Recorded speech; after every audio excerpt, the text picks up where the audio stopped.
Can a mirror foresee death? That question haunted Lyon for decades, whispered in the margins of forgotten papers, spoken in low tones by those who had lived near the mansion of Etienne Moreau. Moreau was a prosperous silk merchant. His wealth allowed him to construct a residence unlike any in the quarter of Croix-Rousse. Built on the Rue des Capucines, the house rose with an air of confidence, high windows framed with stone, iron balconies curling like vines, and an entrance hall paved with polished marble. But what caught the eyes of visitors were not the marble floors, nor the carved oak doors, it was the mirrors. Venetian imports, each one unique, with gilded frames and a glass surface so flawless that even a candle's flame seemed sharper in their reflection. It is said Moreau acquired them during his travels in Italy, insisting they gave his house an eternal light. The first whisper of strangeness came in February 1864. A chambermaid, Colette Durand, swore that one mirror in the upper corridor had cracked without anyone touching it. But it was not the break itself that troubled her, it was what she saw. In her account, published in Le Progrès several weeks later, Colette claimed she glimpsed her fellow servant Jean lying dead at the foot of the grand staircase.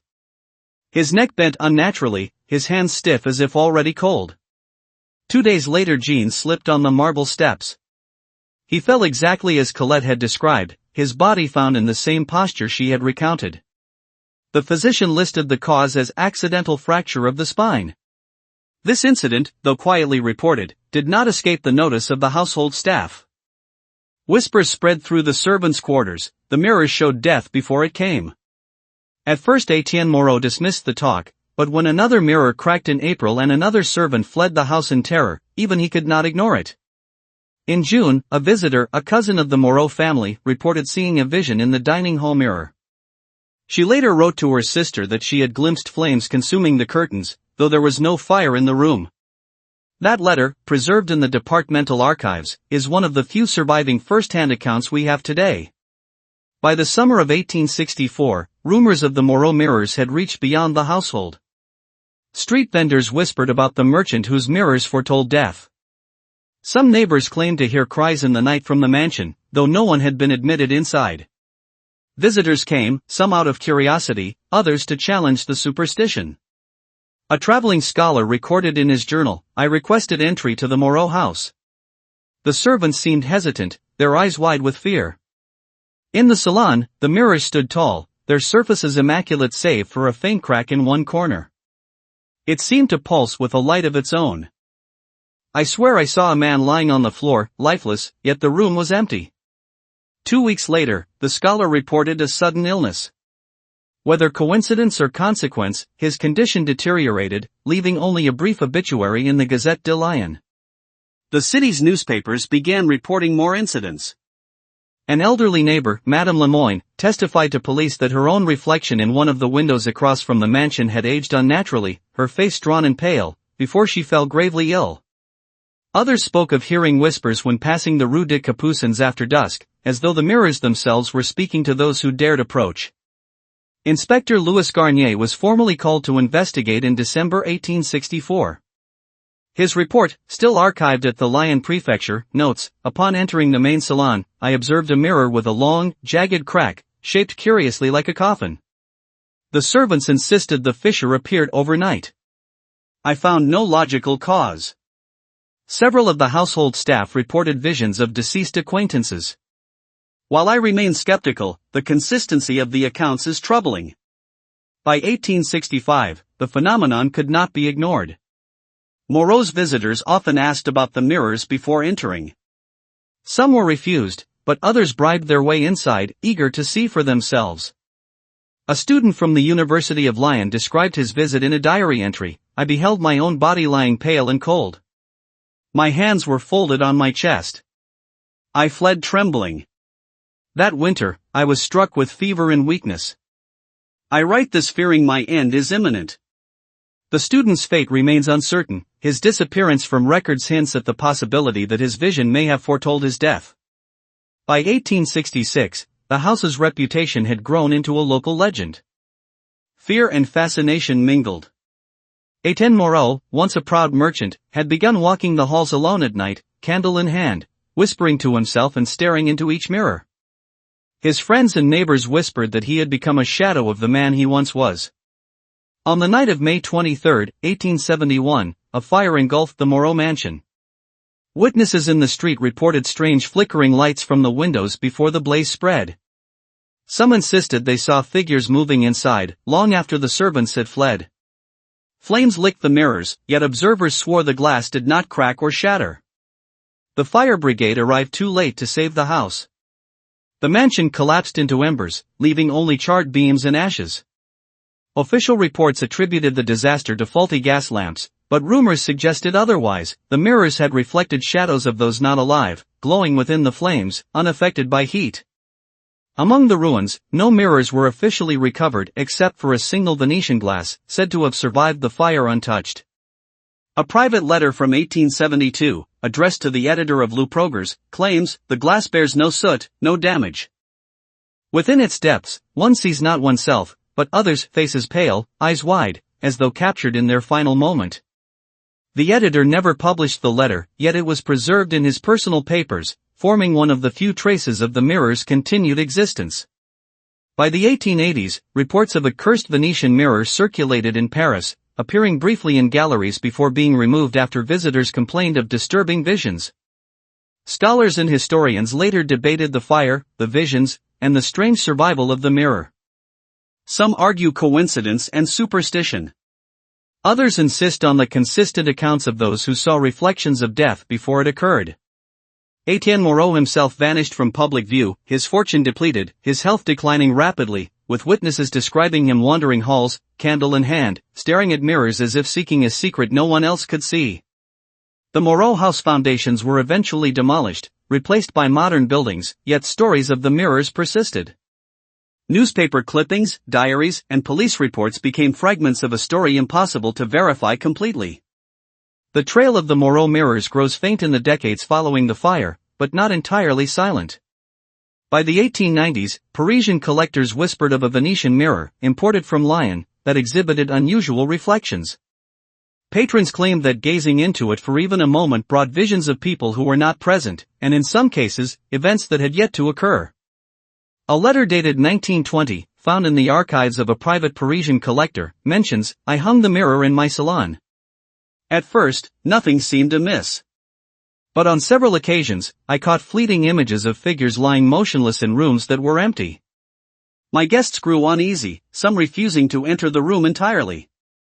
I have since removed the mirror to storage, fearing what it might reveal next." Photographs from the 1920s appear to show the mirror in a gallery or private salon, though grainy and indistinct, leaving only speculation about the identities of the reflected figures. Scholars later debated whether these images documented supernatural phenomena or were mere coincidences compounded by anxiety and legend. In Lyon, the story of the Moreau house endured. Old-timers spoke of the Rue des Capucines with caution, recalling the mansion, the fires, the mirrors, and the deaths that seemed to follow. Visitors reported unease when passing the modern buildings erected atop the former estate. Some claimed to see faint, distorted reflections in shop windows, echoes of the Venetian glass once housed there. Historians of Lyon, writing as late as 1923, concluded, the Moreau affair exemplifies the collision of superstition and tragedy. Whether the mirrors foretold death or merely reflected human anxieties, their legend remains a shadow upon the city's memory. Yet the question persists. Did the mirrors show truth or illusion?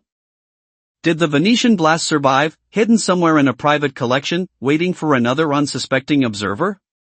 Contemporary reports of unusual reflections continue sporadically, though none can be verified.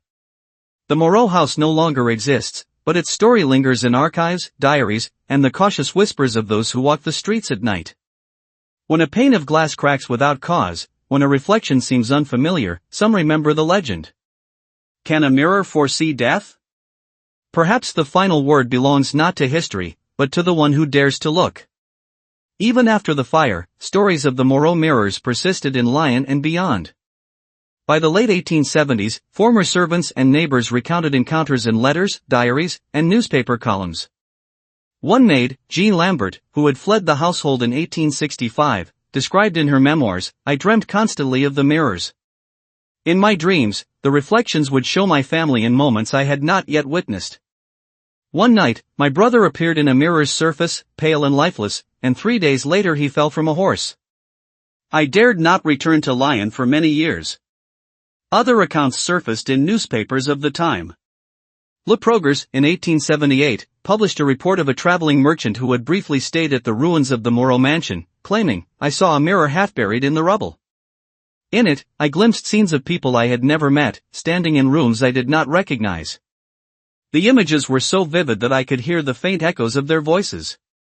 I left at once, fearing the visions would haunt me." Collectors and antiquarians occasionally reported similar experiences with Venetian mirrors from Lyon, believed to have come from Moreau's estate. A Parisian dealer in 1885 wrote to a colleague, "This mirror shows more than a reflection. Faces of strangers appear within, and sometimes the events unfold as if one watches a life in real time." Several clients have returned it, claiming it is cursed. I am not one to believe in superstition, yet I felt a chill gazing into it myself. Eyewitness accounts sometimes contradicted each other. One witness described seeing a young girl playing near a fountain reflected in a mirror that had long been removed from the house. The child had vanished years before. Another claimed to see a merchant, presumably Etienne Moreau, wandering through a mirror's surface even decades after his disappearance. Lyon's police archives contain several curious reports. One officer noted that unexplained cracks appeared overnight in mirrors within the homes of those who had purchased glass from Moreau's estate. Sometimes the cracks formed shapes that resembled coffins, twisted limbs, or faces with hollow eyes. The officers wrote detailed observations, though they often concluded no crime had occurred. By the 1890s, the story had taken on a life of its own. Scholars, folklorists, and journalists debated whether the mirrors truly foretold death or simply magnified the fears and anxieties of those who gazed into them. Some theorized that Moreau had commissioned certain mirrors with unusual chemical treatments, creating optical illusions that caused the visions. Others insisted the phenomenon was supernatural, citing the remarkable consistency of accounts over decades. The Moreau mirror's reputation eventually reached England and Italy. Correspondence from collectors in London and Venice mentions mirrors with similar prophetic qualities, allegedly originating from Lyon. In private letters, one collector described, "I acquired a mirror once owned by the Moreau estate. On inspection, I saw fleeting images, sometimes of people I recognized, sometimes of strangers in scenes of impending calamity. I cannot explain it. I locked it away immediately." Throughout this time, stories of the Moreau mirrors continued to blend with local folklore. Children were warned not to stare too long into reflective surfaces, lest they see their end or the shadows of those who had perished. Newspapers occasionally ran brief accounts of accidents, each vaguely connected to the legend of the mirrors, reinforcing a citywide fear that spanned generations. As the 20th century dawned, the Moreau mirrors had become objects of legend rather than mere household items. Yet eyewitness accounts persisted, and occasional photographs hinted that the story might not be entirely imaginary. In 1905, a retired servant named Lucien Martin wrote a memoir, recalling events from his youth. "I once saw my reflection in a mirror that was said to have come from the Moreau house. I did not recognize myself at first. Behind my own image were figures of men and women, pale and silent, standing motionless. I fled immediately, but their faces haunted my dreams for weeks." Parisian antique dealers occasionally reported mirrors arriving from Lyon with strange provenance. One in 1912 noted, "A collector sent a mirror, claiming it had survived the fire at the Moreau mansion. Several of my clients who looked into it reported nightmares, visions of death, or fleeting images of people long gone. I can neither explain nor deny these occurrences. I have kept the mirror covered ever since." Newspaper clippings from the 1920s hint at sightings of the glass in various salons across Paris. Photographs are grainy, often showing blurred reflections in the background, impossible to verify. One report describes, in a Parisian gallery, a visitor glimpsed a mirror showing a man lying in a chair, pale and stiff, with hands folded upon his chest. The visitor swore he had never met the man, nor did he know of anyone who fit the description. Weeks later, news arrived of a sudden death matching the reflection. By 1930, the Moreau mirrors had passed into near myth, yet their influence lingered. Some families in Lyon reported old mirrors inexplicably appearing in attics or basements, often cracked, sometimes reflecting images of people no longer alive. Psychologists later argued that the phenomenon could be attributed to suggestion, imagination, or confirmation bias. Yet the archival evidence remains compelling. Letters, diaries, police reports, and newspaper articles all recount consistent patterns of prophetic reflections, often coinciding with untimely deaths. Etienne Moreau's descendants, though dispersed, reportedly maintain certain mirrors in private collections, warning guests not to look too long. The Moreau house itself no longer exists. Modern streets now cover its foundations. Yet those who walk the Rue des Capucines claim a chill descends when passing reflective surfaces, especially old glass. Occasionally, photographs taken in the area show faint shapes that resemble figures no longer living. Even today, collectors whisper of a Venetian mirror said to have survived every fire, every auction, and every century. It is described as flawless, yet beneath the surface one can glimpse scenes of people lying motionless, events yet to occur, shadows from another time. And so the question persists, unanswered, can a mirror foresee death? Perhaps the answer is not for historians, not for skeptics, but for those who dare to look, for those who stare long enough into the cold, reflective glass, and witness what waits beyond the present moment.